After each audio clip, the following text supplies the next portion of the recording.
take lots of notes while we're listening to all of our speakers.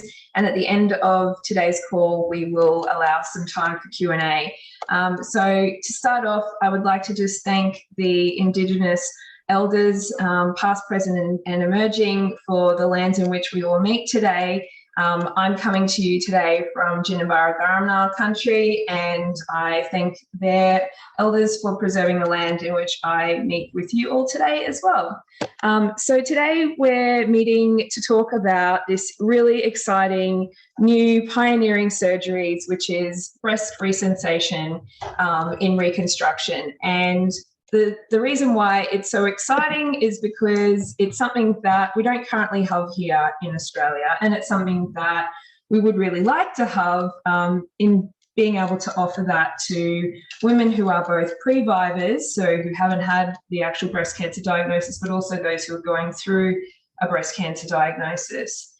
But before we start with both of our fantastic surgeons who are presenting today, Dr. Peled and Dr. Minas Chrysopoulo, I'd just like to introduce a little bit about who So Brave is. So Brave is Australia's young women's breast cancer charity, and I'm just going to get a little video up to sort of give a bit of an insight into the kinds of women that we work with and the kinds of things that we do.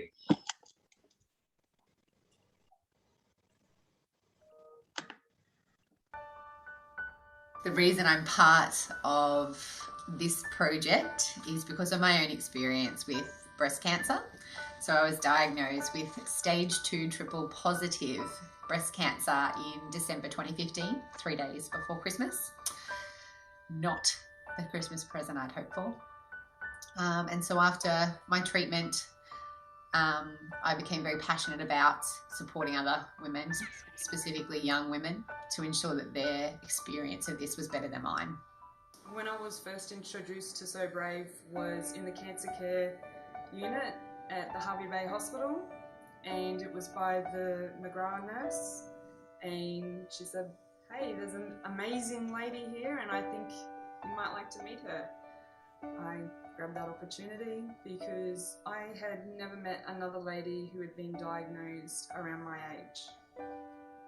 You know, we're connected by breast cancer, and we've all got different stories, but we can all relate to each other, and we can relate to the emotions from the lows to the highs. We can relate to having had young children, you know, during the course of our diagnosis, and for others treatment and surgeries and that. And I think, you know, these friendships I think will last a lifetime, because these women are phenomenal. I think I just sort of pictured my body in the mirror, I guess, ordinarily, and it's different from how it used to be, and it's not stereotypically beautiful like a normal female's body is. I've gotten used to it and it's my new normal, but it's not normal for other people to see. They don't see that day in, day out. So for me to then be just in my scars and with pain, it's going to be shown to the world what I'm used to seeing every day. I wanted to show my girls that it's okay, despite all the scars, that you can still be beautiful, and don't believe what others say, and don't believe the people that judge you on how you look. Being afraid makes you human, and being courageous is one of the hardest things you can do in the face of your own fear. But I think women especially have so much courage deep down. It's just like it's in a little box and hasn't been opened, and you haven't tapped that resource. And I think whether you have to do it through a breast cancer diagnosis or another health concern, or just doing anything in life that's frightening to you. I think giving the confidence back to young people that they know their bodies and to advocate for them. And if something doesn't feel right, that young person has the confidence to go and get it checked out. Whether or not their doctor has said, "You're too young to get breast cancer, you don't need to worry about it right now." yeah, something that that we need to keep talking about, and we need to be drilling into our young women and men that you are your own advocate for your health and your body. You only get one of them, and that you need to push for wellness. So women may be a bit more timid about presenting with breast symptoms as a very personal thing, worried that they won't be taken seriously, or worried about the intimate nature of having your breast checked by a doctor. I think it's just a great transformation from where I was this time last year. I, had no hair, had no eyelashes, had no eyebrows. So just from that transformation from what I looked like then to what I'm probably going to look like at the end of the day today, just be amazing. So yeah.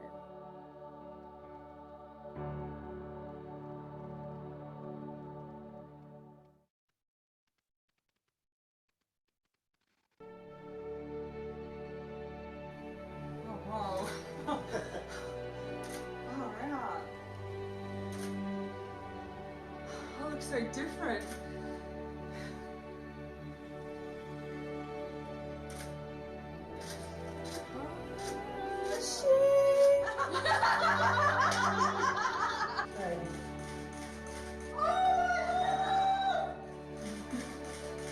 It's amazing, guys. Thank you. That's just like, how long does your nipple? I know! It's like, looks like it goes for weeks! Yeah.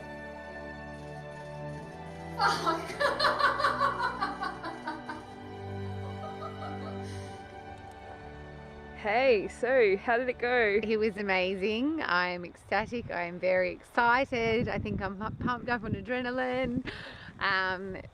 My husband managed to find Wi-Fi to call me from remote Tasmania and got to see my painting, so that was awesome. And I'm so glad I did it. I'm so glad I did this.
Sorry to stop that midway through the big excitement that is all of our beautiful body paints, but if you'd like to see any more of that video, I will shoot the link through.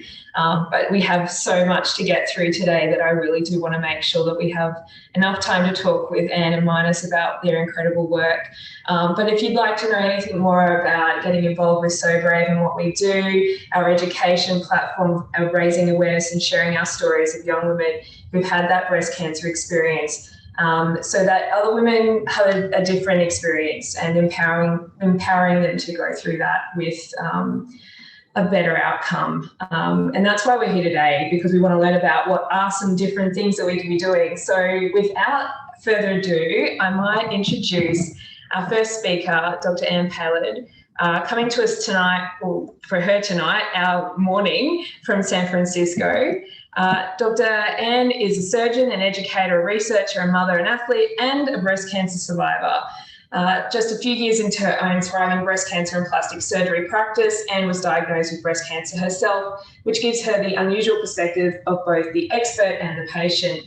This has only strengthened her dedication to provide the most empathetic and personal care for her patients, to research and innovate the most cutting-edge techniques and practices for breast cancer surgery and reconstruction, and to educate her peers and the public on the best care and prevention for breast cancer and breast health. And we are so excited to have you here with us today, Anne, and I would love to hand over to you so that you can share with us your incredible work. Thank you so much, Rochelle. I really appreciate that. Thank you so much for having me. It's such a pleasure to join all of you. Let's see, usually with share screen, I'm able to click, there we go, okay. So, really excited tonight to be asked to talk about preserving and restoring sensation after mastectomy. And this is a true passion of mine, and really excited about the fact that more people globally are really starting to think about how we can offer this to patients to try to improve outcomes. So as many of us in the breast surgery, breast cancer, breast reconstruction world know, we're in this unique situation where truly our mastectomy and reconstruction techniques continue to improve in pretty amazing ways. So I think we're so fortunate that we can take a young woman like this, choosing to have a risk-reducing surgery, do a nipple-sparing mastectomy with an over-the-muscle reconstruction, and really give her almost an augmentation look. We're evolving to have less invasive autologous options as well. And we're also thinking about how can we truly focus on the quality of life that comes with either survivorship or quality of life after risk-reducing surgery. And how can we as surgeons really minimize the long-term negative impact of what we're doing? One of the ways, though, that we certainly still have a lot of room to grow is thinking about sensation in the breast. So typically, sensation to the breast skin, the nipple skin, comes from what we call peripheral nerves, meaning nerves outside of the spinal cord, and they run underneath the breast skin and through the breast tissue itself. And with traditional mastectomies, all of these nerves are actually cut. In some cases, some may be kind of accidentally preserved, but for the most part, we expect they're all going to be cut. And these are the nerves that are providing the sensation to breast and nipple skin. So if you look here on the schematic, this is where the nerves are typically running before mastectomy. So you see they run through the breast tissue, they run underneath the skin. But then what happens with mastectomy is all of these nerves at different cut points are really actually injured and usually transected. And so as a result, people can have loss of sensation. They can also have painful sensation because you get scar tissue at these nerve sites in the breast. And so when we look with literature and look at data on what is sensation like after mastectomy, we see that unfortunately outcomes are fairly poor. And I know when I was training, the idea was to tell patients having nipple-sparing mastectomy to basically expect that they weren't going to get any nipple sensation and maybe they would get some skin sensation. So data coming out of multiple large centers really shows that a small number of patients, 25%, 24%, are really getting back any meaningful nipple or breast sensation. And those of you who may have already been through surgery and do have numbness or know what this like, know that this matters, but not everyone does know that. And so when we ask patients, we hear from people on social media, we hear from patients who are thinking about having surgery, we hear, they hate feeling numb. They really wish that sensation preservation was an option. The numbness is incredibly difficult to deal with, especially once you finish active treatment. And then for some people, losing sensation is actually one of the hardest parts of what they go through after mastectomy. Rochelle mentioned I'm a breast cancer survivor myself. And I have to say, when I was diagnosed in 2018, it was incredibly overwhelming to think about having a mastectomy, being numb for the rest of my life, and was honestly one of the major reasons that I chose to have a lumpectomy instead. So really we think about, are there ways to try to preserve sensation at the time of and after mastectomy? So one of the ways that we may be able to do this is thinking about what we call kind of thoughtful mastectomies. So this is another schematic of the way the nerves run in the breast. And you can see there are nerves coming from multiple different places. So the thought is that if we're able to carefully just remove the breast at the edges, some of these nerves won't be injured, they will be kept, and we may actually get some sensation back. And that's why you see these studies show that some sensation comes back for some people. The issue with this, though, is that it really relies on favorable anatomy and it's pretty unpredictable. So if you're having this approach, you really can't tell women or people going into surgery having mastectomies, there's a very good chance you'll get back sensation or not, because we don't know. We can't look at nerves before surgery to know what's going to be kept or what's going to be cut. So we're fortunately at a time where we can actually really think about active ways to preserve sensation at the time of mastectomy. So we certainly have newer nerve reconstruction techniques in general, where we're actually using cadaver nerve grafts. So nerves that come off the shelf, they're not nerves that need to be harvested. And we're using them in other parts of the body with good results in terms of nerve and sensation restoration. We have a true expert on the call with us who's going to be talking about flap reconstruction, so I won't get into that, but certainly years and decades, such as in Dr. Chrysopoulo's practice of using this kind of technique, we see really good results with flaps, which let us think perhaps this is actually something that could be more effective. I think one of the true keys to this is that as breast plastic surgeons, in my case, I'm dual trained, we all work together more and more over the years and really appreciate how important this team approach is. So now we have these opportunities to have a breast surgeon working with a plastic surgeon who may also be trained in nerve surgery, who may be a microsurgeon. And so now we can come up with these team approaches to how to preserve sensation. So essentially with all of these advances, are there ways to try to both preserve nerves and graft nerves to try to optimize sensation after mastectomy?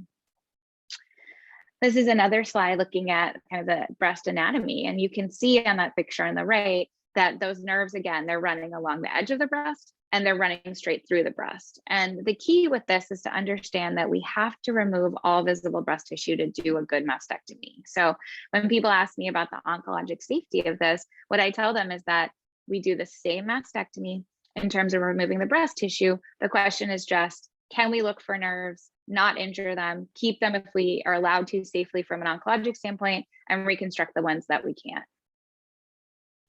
This is an example of a patient who had a nipple sparing mastectomy. This is her after the mastectomy. That kind of thin air line, if you will, running right at the bottom of that metal retractor, that kind of tubular looking structure, that is actually a sensory nerve. And it's running straight along the edge of the muscle, which is those are muscle fibers running here and running straight into the skin. And so what that's going to do is allow this patient to have great sensation once the stretch on the nerve returns, because that nerve is not going to be able to be cut and is going to keep skin to the breast and to the nipple. In some cases, we have to do nerve reconstruction. So this is actually the same patient. As I mentioned, we don't know until we get in there what the nerves are going to be like. And this is her other breast. And you can see here, this nerve had to be cut. It wasn't going nicely into the skin. And so now we have this length of nerve that then we're going to reconstruct. And these are just some images of the nerve reconstruction itself. So what you're looking at here is a mastectomy incision. We place a breast implant. We use a skin substitute, a dermal matrix, which is that kind of white structure sitting over the implant. And then this tubular structure is actually that nerve graft coming off of the shelf, connected to the nerve in the chest on the bottom. And then this is where the nerve is going in, and those kind of stringy things coming into that tube are actually little nerve fibers coming from underneath the nipple. Then now we've connected and reconstructed. My husband is a peripheral nerve surgeon, and he and I published our first pilot data on this procedure back in 2019. We started doing these cases with implant breast reconstruction in 2018. This is data from our pilot study, 17 patients, 32 breasts with over a year follow-up. And we found that actually 94% of patients were able to get back sensation to touch throughout their breast. And that when we looked at quantitative measures, meaning kind of a more in-person sensory examination that we do with patients, we found that sensation was preserved or improved in 88%. And then importantly, we didn't see any long-term painful breast or nipple sensations. And I think this is really key because sometimes people worry, well, if you're reconstructing nerves, are you going to get scar tissue around the nerves? And actually, to the contrary, I think avoiding injury to nerves in the first place means that you're much less likely to get the chronic pain that some people get after mastectomy. This is a paper with a similar technique to what we do with implant breast reconstruction coming out of Cleveland Clinic. This is a slightly smaller study, but a same concept of doing reconstruction at the time of mastectomy with implants. They did see good return of sensation, and they had a small number of patients who actually had surgery on both sides, but only had nerve grafting on one side. And so the other side was what we call a control. And they saw better outcomes with nerve grafting versus not. And then one more study looking at a similar technique. This is actually out of Stanford. And these are patients who underwent gender affirming mastectomy. So patients having transgender surgery, and those nerves also get cut at the time of transgender mastectomies as well. And so they had the creative idea to actually do nipple nerve reconstruction at the time of gender affirming mastectomies. So they did direct repairs of nerves that were cut during mastectomy and connected that to nerves under the nipple. And they found a full return to baseline nipple, areolar, and breast skin sensation in the group that they treated.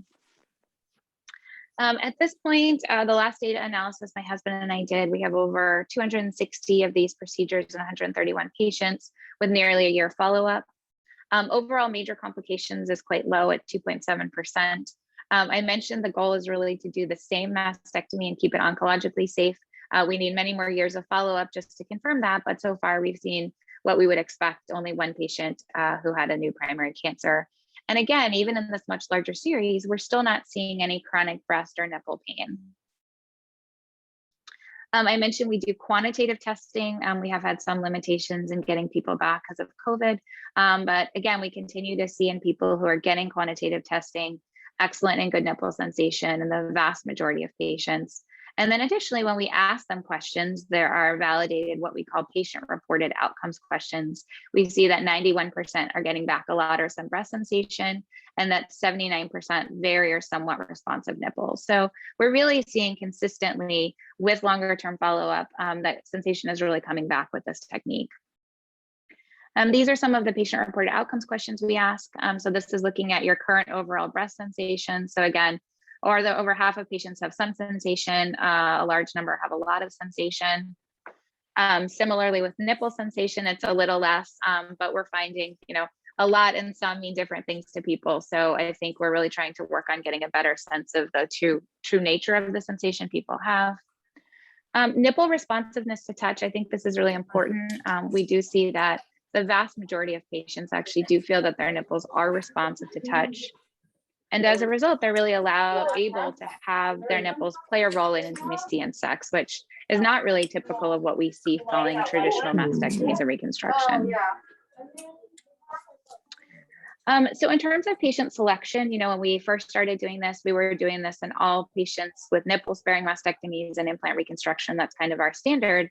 But now we realize that the option to preserve sensation, to keep nerves, to reconstruct nerves, can actually really be offered to anyone going through any kind of mastectomy. So we do this with people having nipple-sparing mastectomies, with nipple grafts. We do this with people who are just not keeping the nipple at all, skin-sparing simple mastectomies.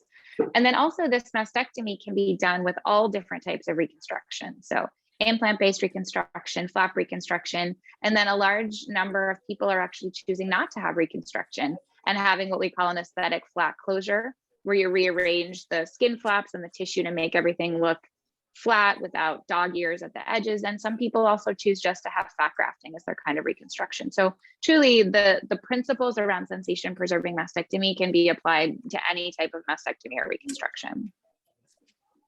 I did want to talk briefly, one of the things that we talked with Rochelle about was how well does this work in people who've already had their mastectomies, which again, unfortunately, some people have had mastectomies years ago and didn't have these options.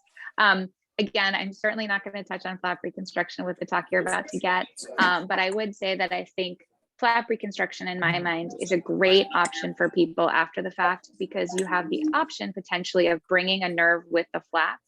So the status of the nerves following mastectomy is less important. So honestly, I think flap reconstruction in what we call the delayed setting for nerve reconstruction is a much more predictable and more likely to be successful outcome than doing it with implants or other types of reconstruction, say closure or fat grafting. The reason for that, as I mentioned, is that you really don't know what the nerve status is until you look during surgery. The BMX old school bands. Yeah. Sorry. So can I just have someone to mute real fast? Thank you. Sorry. It's okay. So basically, we don't know until we get in there what the nerves are like. And so it's possible that you get in and find that, in fact, unfortunately, the nerves are really scarred in. They've had radiation. We can't find a great nerve end. And so for me, just from an ethical standpoint, I personally don't offer delayed reconstruction with implant-based reconstruction of nerves unless I have some other reason to go back in. So if it's someone that needs a revision, they want to switch, let's say, from under the muscle to over the muscle, and I'm going to be in there anyway, my husband and I are happy to look for nerves and reconstruct if we find a good one. But I will say, my caveat on this is that we really don't have much long-term data. I know there are people trying this, but personally, I feel like it takes longer in this setting. The nerves have already been injured. And so really, we're going to need a lot longer term data to make sure that this is safe and effective. But I do think that this is a very exciting area for all of us and to move into as we get better with nerve grafting and reconstruction at the time of mastectomy. So, in summary, I think those of us on the call really feel like this is the final frontier in breast reconstruction. I truly believe, based on the years we've been doing this, that this is a safe and effective way of offering preservation after mastectomy of sensation with high rates of patient satisfaction and fortunately no evidence of nerve complications. Again, I think, as you'll hear in a second, we really are in a great place from a flap standpoint for reconstruction of sensation, but I think more is needed on implants. So happy to take any questions. I'm also going to stop screen sharing so that we can hear from Nas as well.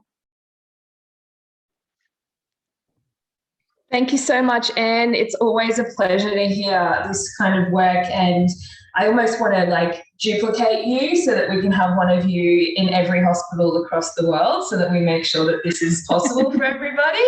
Thank you. Thank you so much for sharing again. What I might do is I'll get Minas to share his presentation. We'll leave all the questions to the end if that's okay with you, unless you want to take some now. No, that's perfect. We can talk together at the end. It'll be great. Awesome. All right. So I would like to just quickly introduce our next presenter, Dr. Minas Chrysopoulo, who joins us today from San Antonio, Texas. He specializes in state-of-the-art breast reconstruction with a particular focus on perforated flap breast reconstruction techniques to maximize aesthetic outcomes and restoring sensation after mastectomy. Dr. C has dedicated his professional life to advocating for breast cancer patients. He strongly believes that shared decision-making between the patient and the physician is crucial in achieving the best outcomes and has built his practice on this philosophy. To empower as many patients as possible to advocate for themselves, Dr. C created the Breast Advocate app, a free app that provides anyone with breast cancer diagnosis or at risk of developing breast cancer a much needed voice in their breast cancer surgery planning. And I'm so excited to have you here again, Minas. Thank you so much. Great to be here again. I appreciate the invite. Wonderful talk as always. And I always follow you though, it makes it really tough for me. I know you're going to be fantastic, so I'm not feeling bad about it at all. Yeah. Good news is that I can. I had an inkling I was going to follow you, so you already said a bunch of stuff I was going to say. So I'm going to just focus on other stuff. So disclosures. Yeah, you just heard about the Breast Advocate app. It's a free app. Please check it out. breastadvocateapp.com. Free for patients. It's for all breast cancer surgery options, not just reconstruction, and it's not physician or practice specific. It's just an app that I made because I need it for my patients, and just contributed some content too that's going to be in there shortly too. So if you want a recap of her talk, check out the app because she's got a couple of articles that will be going in there very, very shortly. All right, so goals of breast reconstruction. Breast reconstruction's come a long way. It used to be all about, and people still talk about breast, restoring the breast mound. I don't like talking in those terms because a breast is more than just a mound. A mound for me is like a bra filler, and it doesn't really provide what I want patients to be able to visualize. In terms of what breast reconstruction should be able to provide. We've come a long way from a hard rock on the chest, which is what breast reconstruction used to be. It used to be a mutilating procedure. It doesn't need to be that anymore. There's no reason really why, in most cases, you can get a very, very cosmetic result. This lady here, she had a previous breast augmentation and she developed right-sided breast cancer, and then she ended up having skin-sparing mastectomies and deep flaps with what we're calling TrueSense, which is basically nerve reconstruction. And as you can see, a pretty aesthetic result. We also want to minimize complications. And these days, patients really are realizing that breast reconstruction is almost a cosmetic procedure. We use cosmetic surgery techniques in conjunction with our reconstructive techniques, but really, there's absolutely no reason why we cannot prioritize aesthetics to be just under cancer care in terms of importance, right? Because women are going to live with their decision making and the procedures they have. Women live with those decisions for the rest of their lives.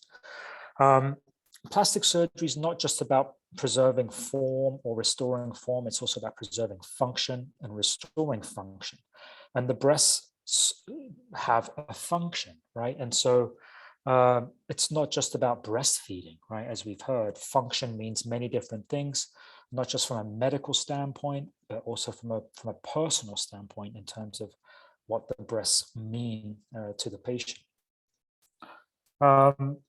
Sensation really wasn't discussed much in terms of numbness. Really, this article in the New York Times started the conversation in earnest back in 2017. I remember the first breast cancer conference we had after this article came out.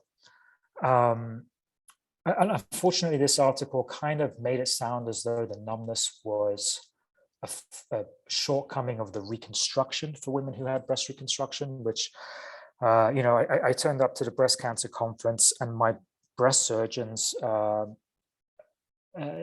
basically, threw this article in my face saying, what are you guys doing about this numbness that patients, have after reconstruction? And it really didn't even dawn on them that they were the ones causing the numbness with the mastectomy. So it was it was a very surreal conversation.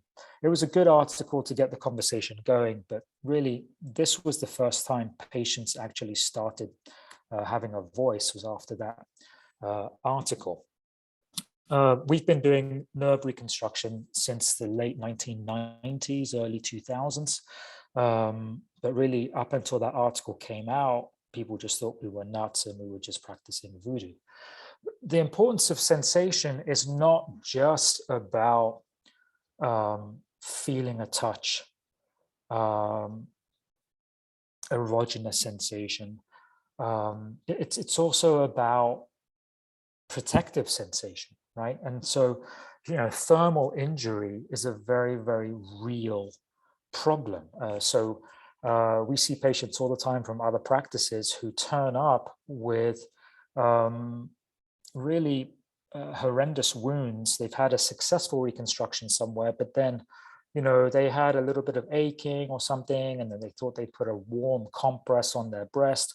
So they'll take a hand towel, wet it, put it in the microwave, and then throw it on their chest as a warm compress, really not realizing that it was very, very hot. So instead of testing it on another part of their body that has full sensation, like the inner forearm that's very sensitive, for example, if you can tolerate this area, then it should be safe. But my advice is don't put anything that's hot or really, really cold on your breast. You can actually develop a thermal injury like this. And this is the skin. This is a full thickness burn injury to the skin after a hot compress.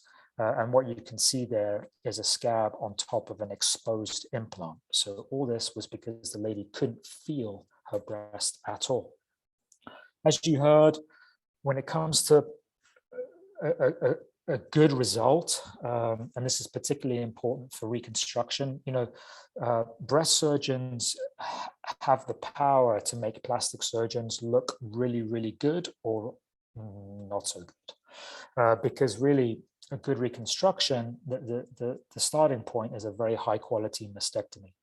And as Anne said, a collaborative approach is crucial. It's always going to be cancer first in terms of priorities.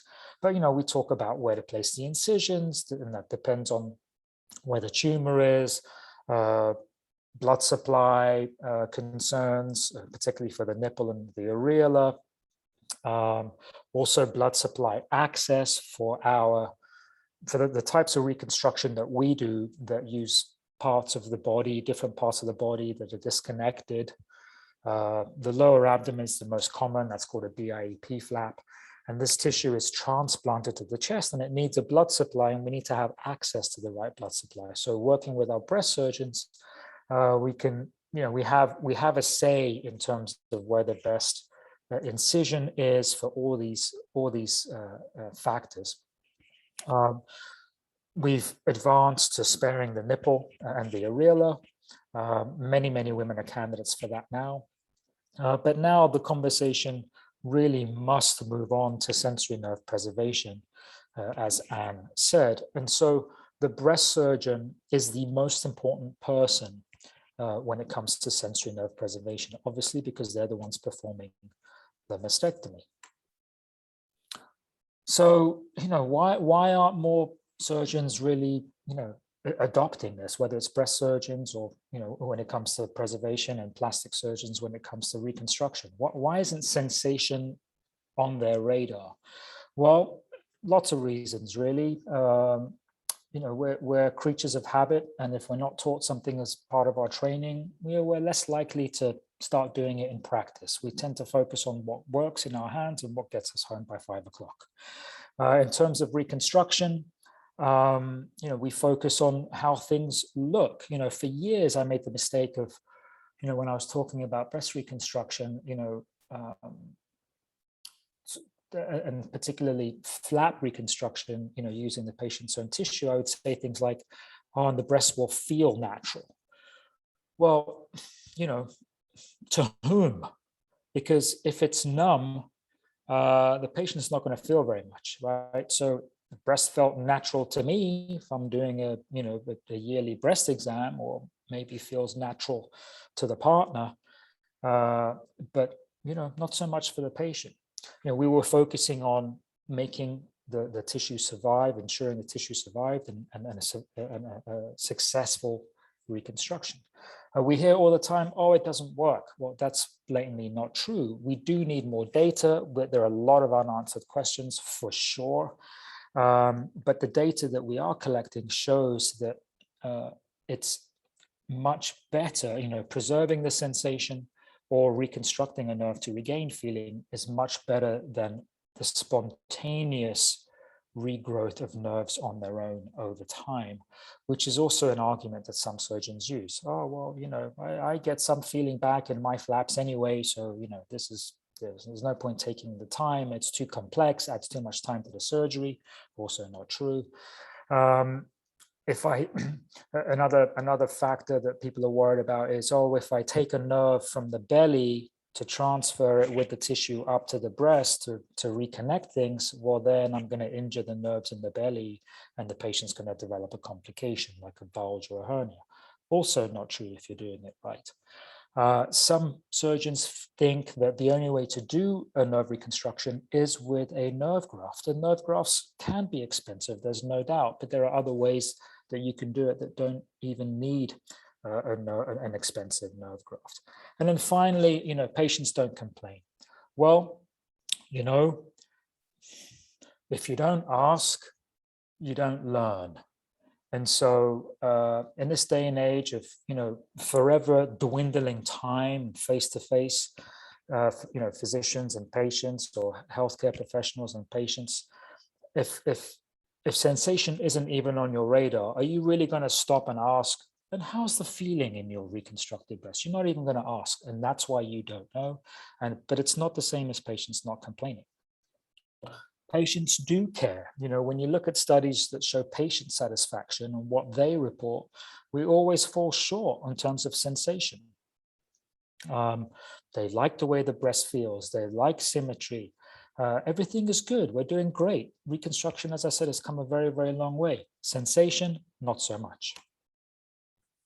So really, this is the next frontier. It's what we need to be talking about. It's what we need to be pushing for. A lot of misconceptions that I've outlined that we need to overcome. Anne already talked about nerve preservation and using nerve grafts for implants.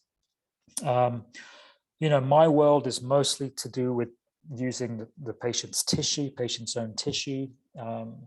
And there are several different types of flaps or tissue that you can use. The lower belly is the most favorable tissue to use for a nerve reconstruction in particular. It's really, the DIEP flap is the gold standard for tissue reconstruction. Some would say for reconstruction period, but certainly for tissue reconstruction.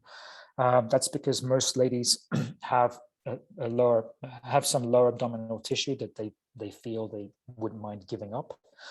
You get some additional body contouring benefits.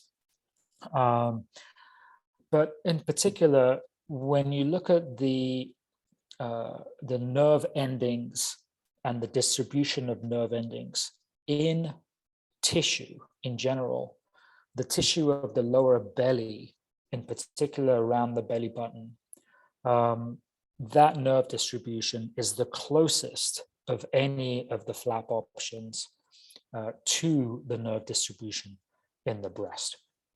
And as I mentioned, you can do this without an expensive nerve graft, because the nerves that we use are actually transplanted or transferred with the tissue up to the chest. So these are the important nerves that we either try and preserve or connect the tissue nerves to. Primarily, it's numbers 4 on either side of the chest. And what we do after the mastectomy, whether it's reconstruction at the same time or delayed, many years later, those are primarily the nerves we look for. T4 on both sides, T3, the third nerve, kind of near the breastplate in the middle also. Those are the most important nerves that are responsible for nipple and areola feeling. So those are the ones that we tend to connect to.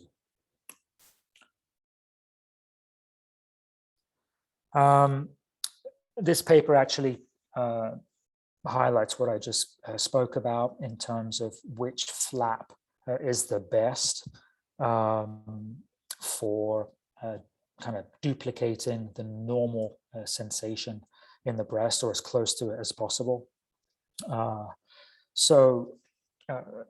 Lots of different flaps: lower abdomen and thigh, and also buttock. But of all those, the lower abdomen gives the best results. So this is a schematic of a DIEP flap dissection. So the lower abdomen there, that's the tissue that's going to be disconnected from the belly and transplanted up to the chest. You can see the red and blue arteries and veins, and then the yellow nerves typically run with those blood vessels. We like to take the tissue and one set of blood vessels and a nerve or two, and we save all the muscle and just take the skin and the fat. There are several different types of abdominal flap procedure.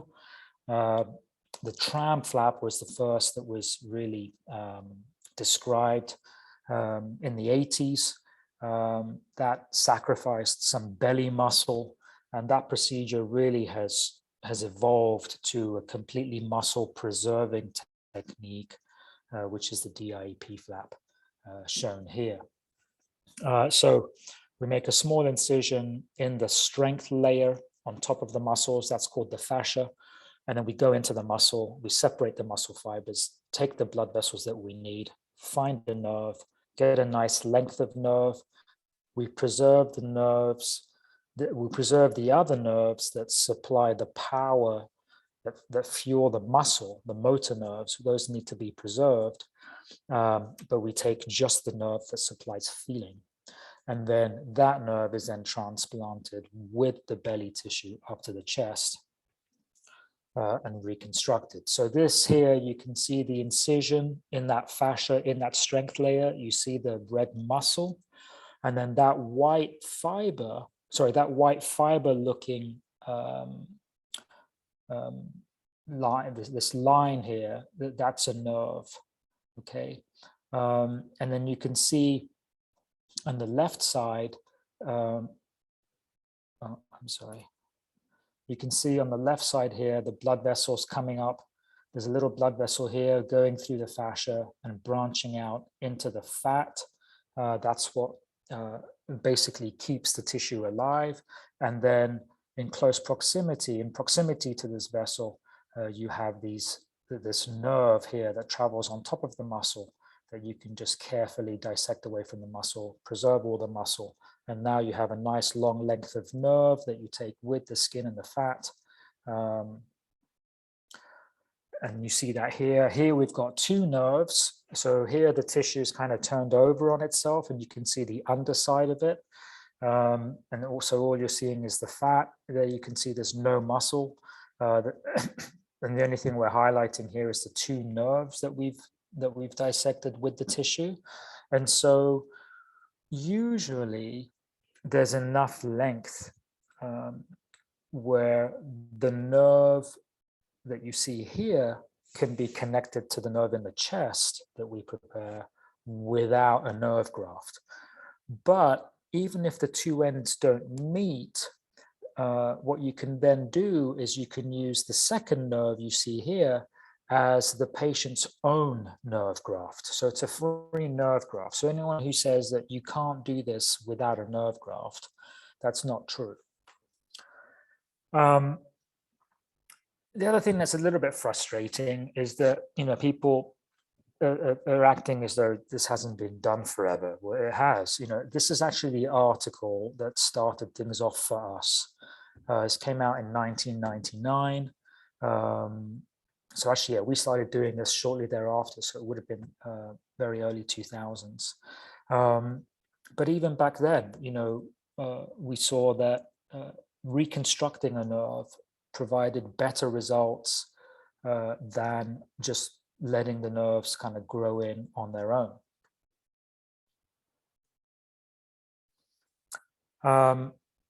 This is a prospective study. That basically means that it's a higher quality study. You kind of put patients in two groups and then you follow them rather than looking back in the past. You actually follow them and see how their sensation returns. And it basically showed that reconstructing a nerve in conjunction with the deep flap provided much better return of feeling throughout the entire breast compared to deep flaps that didn't have that extra nerve connection performed at the same time. When you compare to pre-op, so these graphs show, so the lower the number here, this mean monofilament value, basically you want the lowest number. The lower the number, the more sensitive the skin, okay? So this dotted red line shows basically the preoperative value. So before the mastectomy, that's the level of sensation. That's how good it was.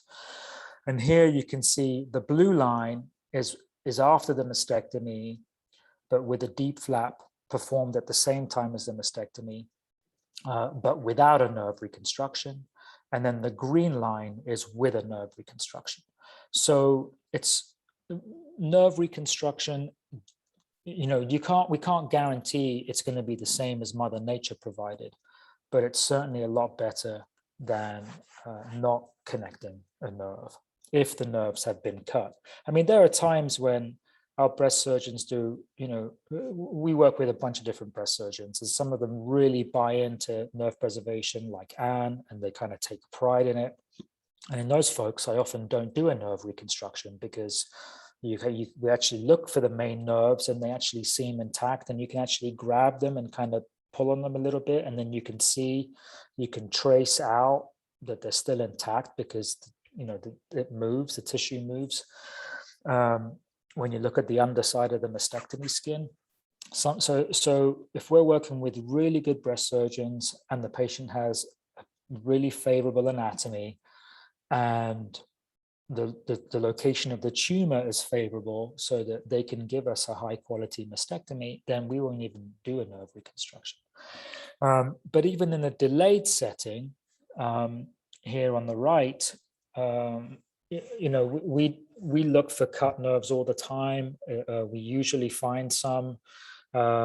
The nerves are usually cut at the base of, as they come out of the chest wall before they start curling into the skin to supply the skin. We usually see a neuroma or a cauterized nerve ending, basically where the nerve has been cut and burned by the electrocautery during the mastectomy. So we take that nerve, we trim it back to really healthy tissue, and then we connect a nerve that we transplant with the deep flap to that new nerve ending. You heard about outcome measures. So when we use the BreastQ questions, it's a special survey with very specific questions that really gives us more information in terms of what the patient thinks and perceives and feels, what the experience is. So now we know that it's a real improvement in quality of life, right? So we've got data now that's showing that. So anyone who says, "Oh, my patients are fine, they don't complain, and it doesn't make any difference," it's just not true. Doctors feel differently. Each of us, we feel differently about social media. Anne and I are pretty active on social media. Some of our colleagues, not so much.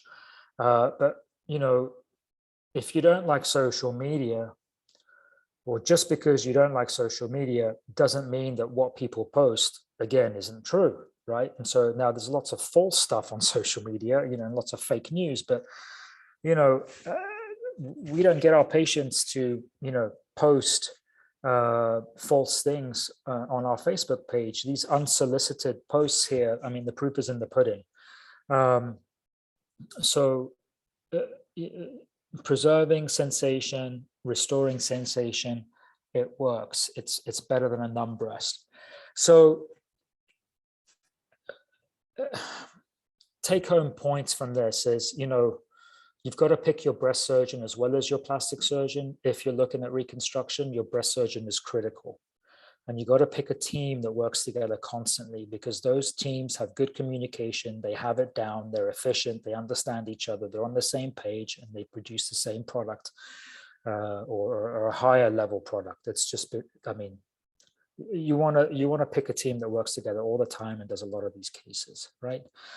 In order to find the right breast surgeon, you've got to use your voice. And I know health systems are different all over the world, but it's your body, it's your treatment, use your voice. And if you can't have a good conversation with your physician, then a second opinion is never going to hurt. As you heard in the intro, I'm big on shared decision-making. What does that mean?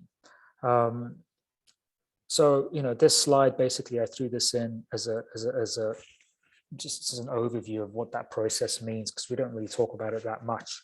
When you go into the doc and the doc says, okay, here's what I think we should do, and then they tell you what to do, that's the old-fashioned paternalistic. That's their opinion that's now being transferred to you, and the expectation is that you're going to follow it. There are other docs that use more of a informative approach, and a lot of docs confuse this for shared decision-making. They say things like, well, I tell patients about the risks all the time. I tell them about all the risks. Well, telling someone all the risks isn't shared decision-making. I mean, that's the minimum you should tell them, the risks of the procedure. What shared decision-making is, it's a two-way street. It's a shared process. So what you get from me is my knowledge, my expertise, the data. What I get from you is what's important to you, what's going on in your life, what you need to get back to, what's your support structure, anything that's important to you. what do you consider, what would you consider a good outcome? I mean, that varies so much between people. One of the biggest lessons I've learned from my nurse, Denise, she's amazing, keeps me out of trouble.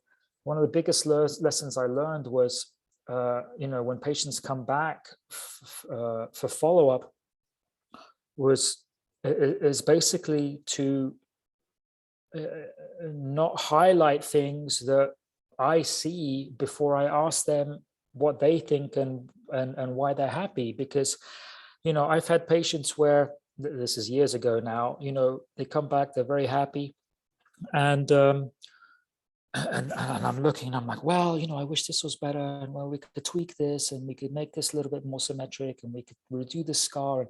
And then the patient looks at me and says, Doc, I didn't even realize any of those things. I thought you did awesome. I thought this was great. And now that you've pointed it out, now it's like, well, now what do I do?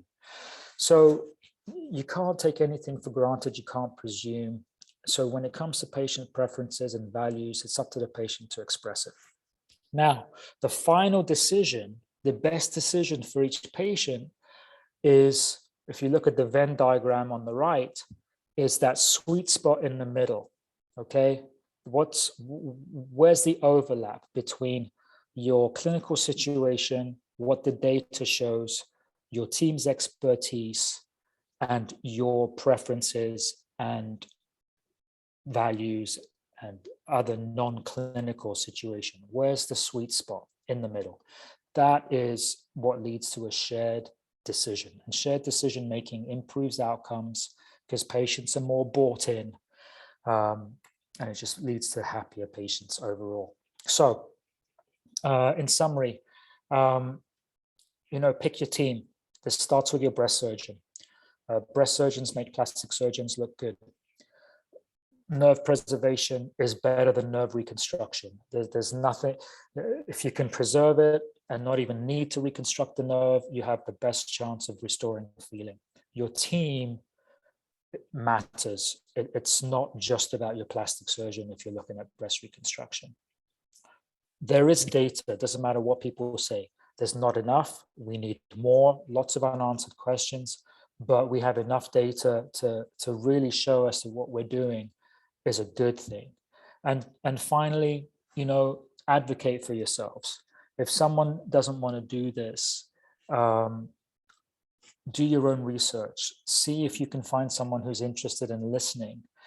Patients drive change in physician behavior, because otherwise it's just the status quo. Physicians aren't going to change what they do, not out of malice. They truly believe they're doing the best for you. It's just physicians need to learn too. It's that simple. So none of this is malicious. That everyone, even if your doctor doesn't know about this or says they don't want to do it or kind of puts it down, they're still, I guarantee you, they're still trying to do their best for you, but you've got to drive the conversation. So that's all I've got. Thanks very much. Look forward to the questions. Amazing again, Minas. Thank you so very much. Again, I would like to duplicate you across all the hospitals across the world as well. I think that would be incredible. And then, we wouldn't have to have all those kind of conversations, because this option would already be discussed in those meetings. And I think that was probably what led me to engaging with both yourself and Anne in the first place. And so I want to start asking some questions, and anybody who's on the call, please feel free to put your video on, ask questions in the chat, or you can come on and ask your questions, just put your hand up. My first question would be around that.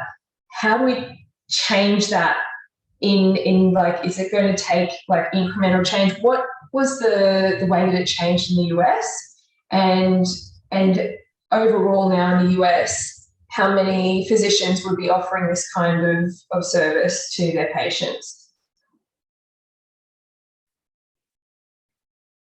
I mean, I wish I could say that it's changed here, but I would say it's changing here, which is good. So it's a start. I mean, I think, it is really crazy when you hear, like you heard from Minas, about the fact that some people like his group have been doing this for decades, and then other people treat it like it's this incredibly new thing to even think about it. Or I have surgeons telling me that it's unsafe. And I just think, like, wow, people are so set in their ways and what they know how to do and what they don't know how to do.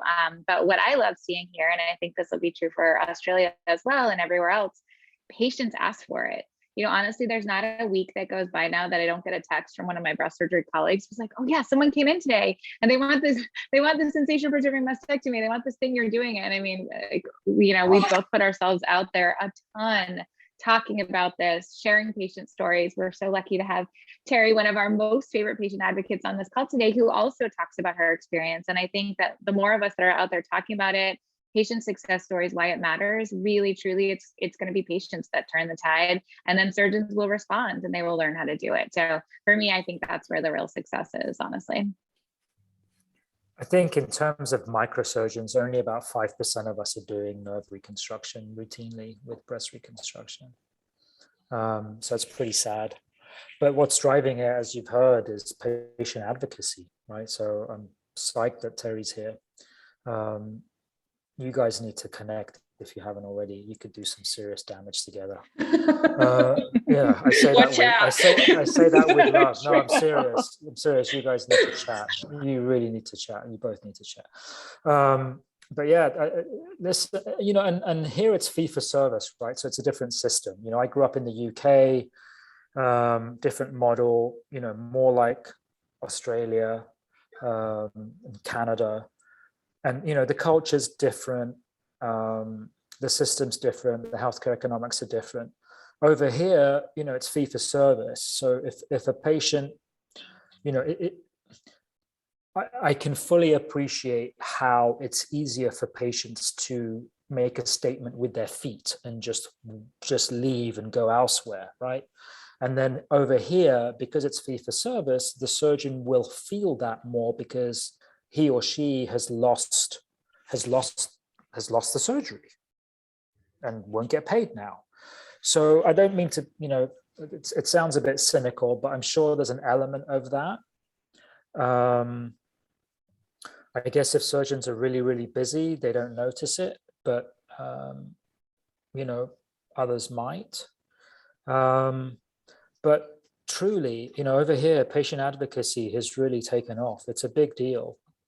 And I think you know, so brave, just like we've experienced with Deep Sea Journey, you guys are in an immensely powerful position, which is wonderful because, you know, that's not something that's ever going to be abused. It's only going to be used to help.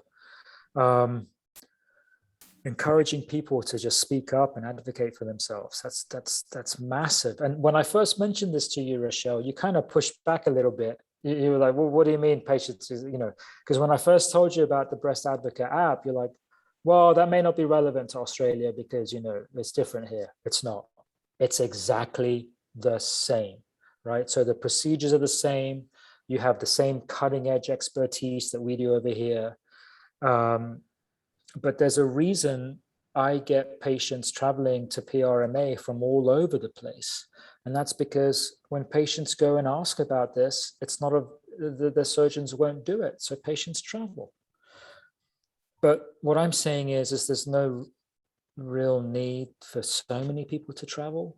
Eventually, surgeons will get the message. Just keep talking. Right, Terry?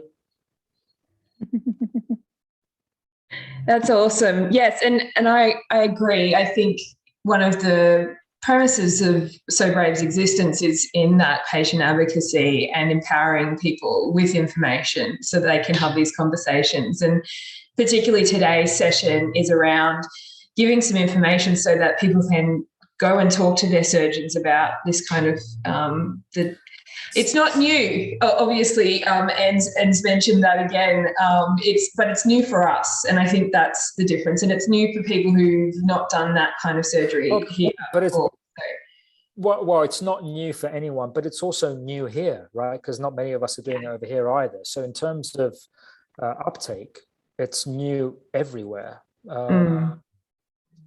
But you know, I think it would be interesting because it's not just about the surgery, is it? Really, it's about the system, the healthcare environment, the culture.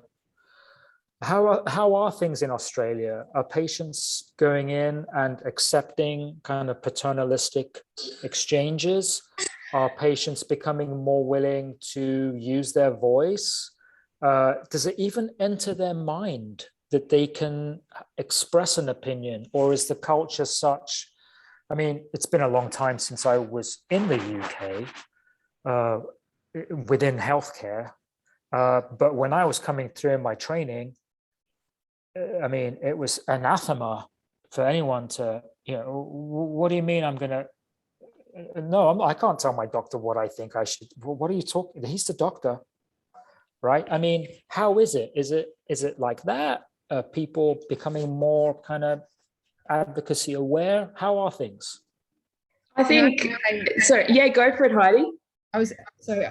I'm a surgeon, a younger female, so perhaps I'm more approachable, or perhaps people just tell me what they think. So I will have some patients who'll say, whatever you want, doctor, whatever you say. But I have a lot of people coming in having done their homework and you know, bringing suggestions to me. I have not had this suggestion because I don't think there is enough education or awareness of this in Australia. But I do see it changing. And, you know, a lot of what you spoke about in your talk, Minas, I really appreciated in terms of listening to what is important to that patient. And I think that's a message that surgeons everywhere really need to get into. It's not what's in the textbooks. It's not the audit result. It's what's important to that patient. And we really need to transform how we communicate. Yeah, so I had a delayed finding my unmute button. So I agree with what you said, Dr. C. I never disagree with you, right? Oh, let's not go there. Okay. But Rochelle, I have to tell you, your name says it all. So brave. And what Anne and Dr. C said, I really just came on here to see both of them because they're two of my favorite people. But I wanted to see your program too, and just empower you to have your patients speak up. Because like Dr. Peled said, it is the patient's voice. And like Dr. C said, it's the patient voice that drives change. So get all your folks on board in Australia, and like the breast surgeon said, you know, start asking the question, start asking what is this sensation and who's doing it over here? And if they're not, how can we make that change? So I love the name. It says it all. Thanks, Terry. It's lovely to meet you as well. I just want to make sure we've got some time to do some more of these questions. There's a few in the chat, one of which was around, is this only with DEP flap, which, yes, when you see the recording, Anne's mentioned that, no, it's also with implant reconstruction and flap closure. And then Veronica has asked, can it be done with patients who need radiation treatment as part of their cancer treatment program? I think maybe, Anne, you touched on this lightly in that sort of post-mastectomy reconstruction option, but maybe if the two of you could touch on this.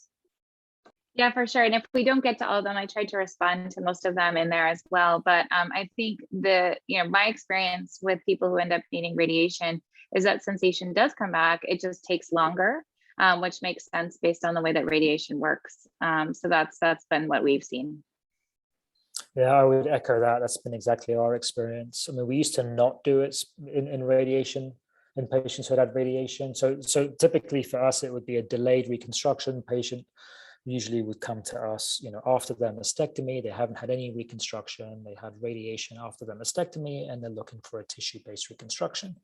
So in that situation, we kind of, you know, years ago, we wouldn't even bother doing a nerve reconstruction. And then, you know, I think we just started doing it because we thought, you know, why not?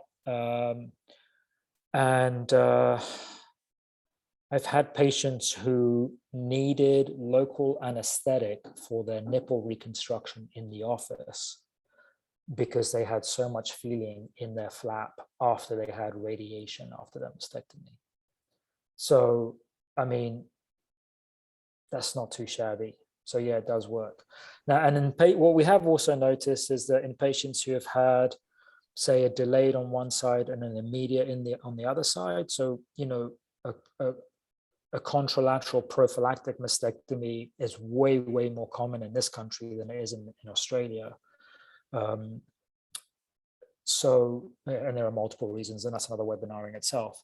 But we have multiple instances where we can compare both breasts. So if we do a nerve reconstruction on both sides, the radiated delayed reconstruction and the immediate non-radiated side, that immediate non-radiated side tends to have a better outcome in terms of a better degree of sensation.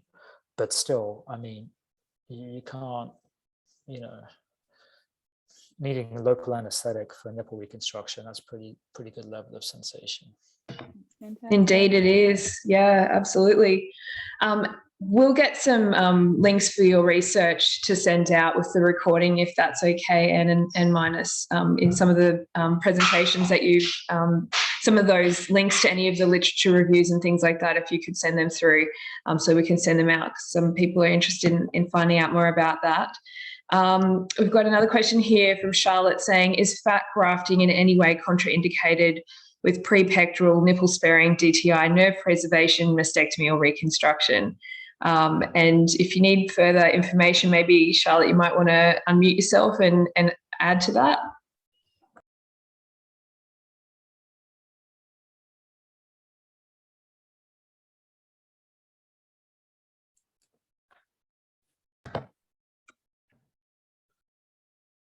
It looks like Minas are back to say that it's not contraindicated. So I think that we know that we can fat graft after we've done sensation preservation. It doesn't impact outcomes.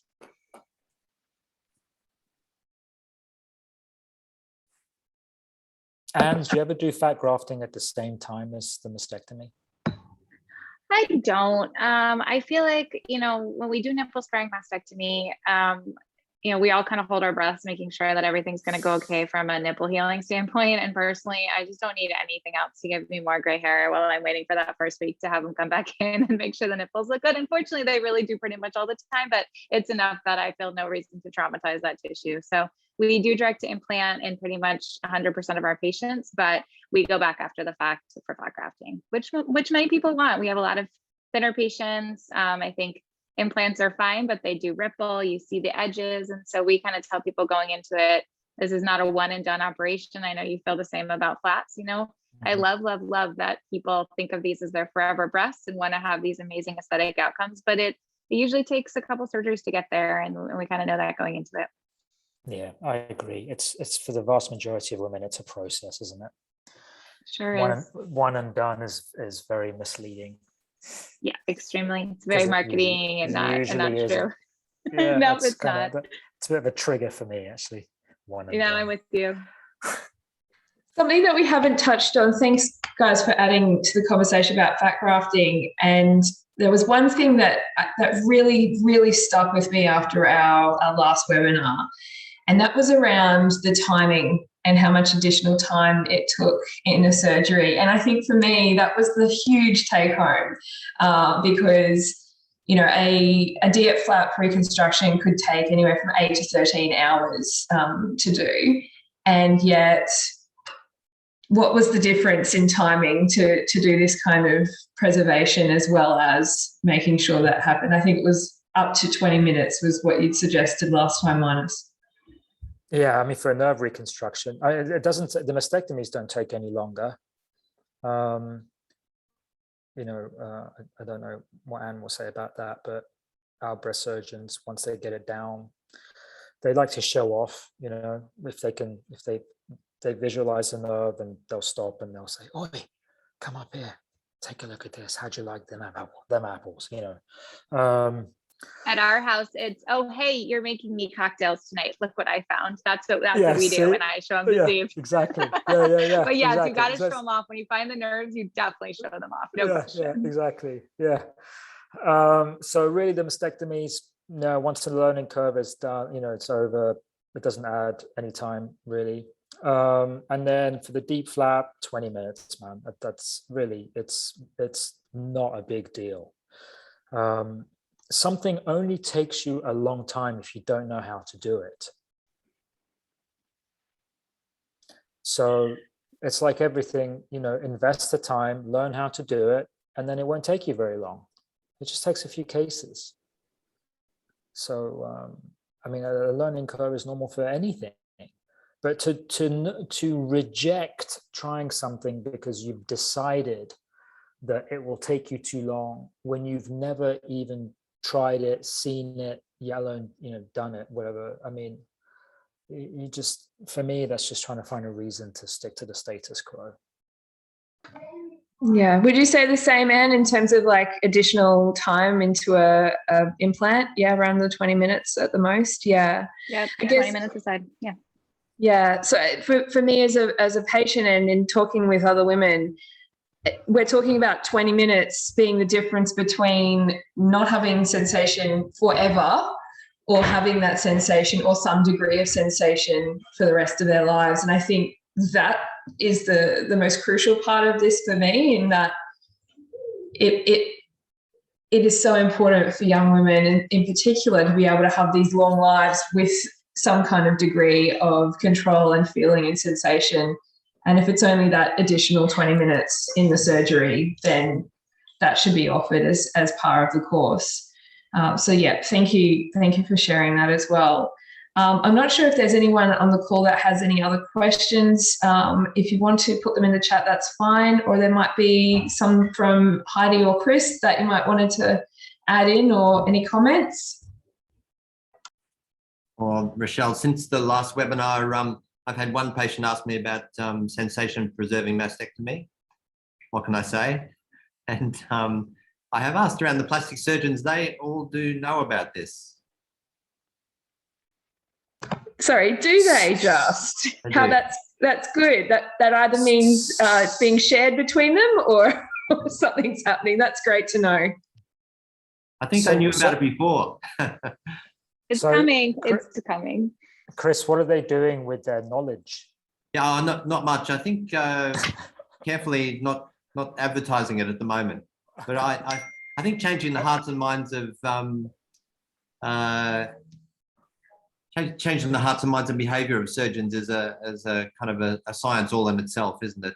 I think a multi-pronged approach is good. Some respond to consumer pressure and some respond to evidence-based guidelines, and some respond to money, and some respond to a sense of higher moral ground. You know, it's a multi-pronged attack, I think, isn't it?